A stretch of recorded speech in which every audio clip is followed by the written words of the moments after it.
Hello everyone, আসসালামু আলাইকুম। আজ শেয়ার করছি ওটস দিয়ে একটি মজাদার এবং স্বাস্থ্যকর খিচুড়ি তৈরির রেসিপি। সেই সাথে থাকবে কিছু ট্রিক্স অ্যান্ড টিপস।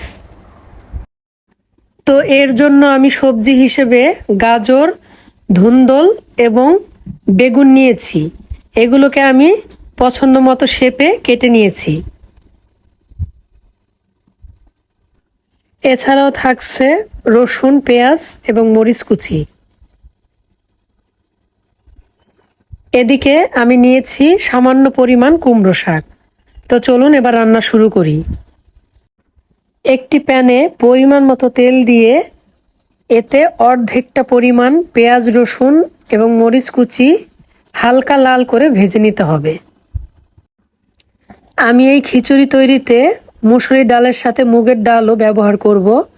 তো আমি এই দুটো ডালকেই একসাথে আরেকটি চুলায় সিদ্ধ হতে বসিয়ে দিয়েছি। তো ওটস দিয়ে খিচুড়ি তৈরি করার জন্য ডালটাকে অবশ্যই আলাদাভাবে সিদ্ধ করে নেবেন, কারণ ওটস সিদ্ধ হতে কিন্তু বেশি সময় লাগে না। তো যদি আলাদা করে সিদ্ধ না করে নেন তাহলে ডালটা কিন্তু অতটা ভালো সিদ্ধ হবে না। তো এদিকে পেঁয়াজ রসুন ভাজা হয়ে গেল। খুব বেশি লাল করি নাই, হালকা লাল করে ভেজে নিয়েছি। তো এখন আমি এর মধ্যে সবগুলো সবজি দিব। তো প্রথমে গাজর কুচিগুলো দিয়ে দিচ্ছি, কারণ অন্যান্য সবজির তুলনায় এটা সিদ্ধ হতে একটু বেশি সময় লাগবে। তো এটাকে আমি 1 মিনিটের মতো ভেজে নিয়ে তারপর অন্য সবজিগুলো অ্যাড করব। আপনারা এই খিচুড়ি তৈরিতে যে কোনো সিজনাল সবজি ব্যবহার করতে পারবেন। এখন বাকি সবজিগুলো দিয়ে দিব। সেই সাথে যে অর্ধেকটা পরিমাণ করে পেঁয়াজ, রসুন, মরিচ কুচি ছিল সেটাও দিয়ে দিব স্বাদ মতো লবণ। এখন সব কিছুকে 2 মিনিটের মতো ভেজে নিব। এরপর ঢাকনা দিয়ে আরও 2 মিনিট এটাকে রান্না করব।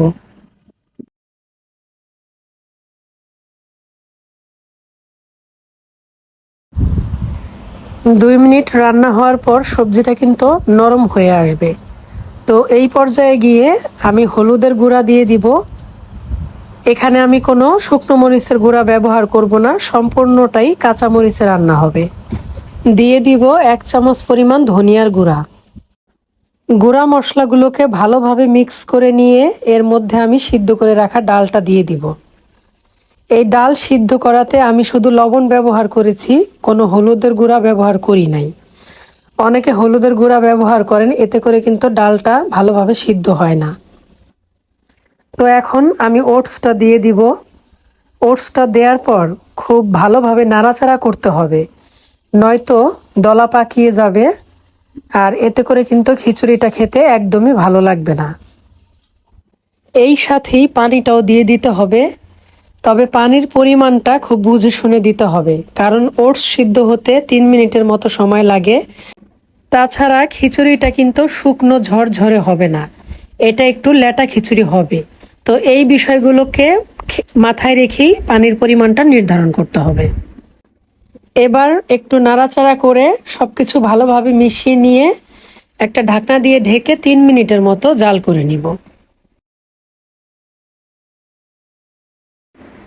আমি এই খিচুড়িতে জিরা বাটা ব্যবহার না করে কিছুটা আস্ত জিরা ব্যবহার করব। ঢাকনা সরিয়ে কিছুক্ষণ পর পর একটু নাড়াচাড়া করে দিতে হবে।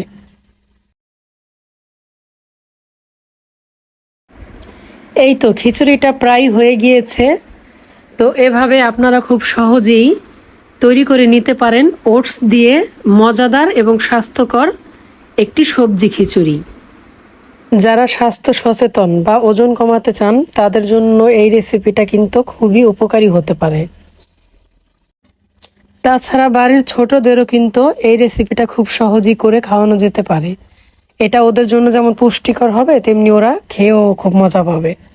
তো সবাই ভালো থাকবেন। আসসালামু আলাইকুম।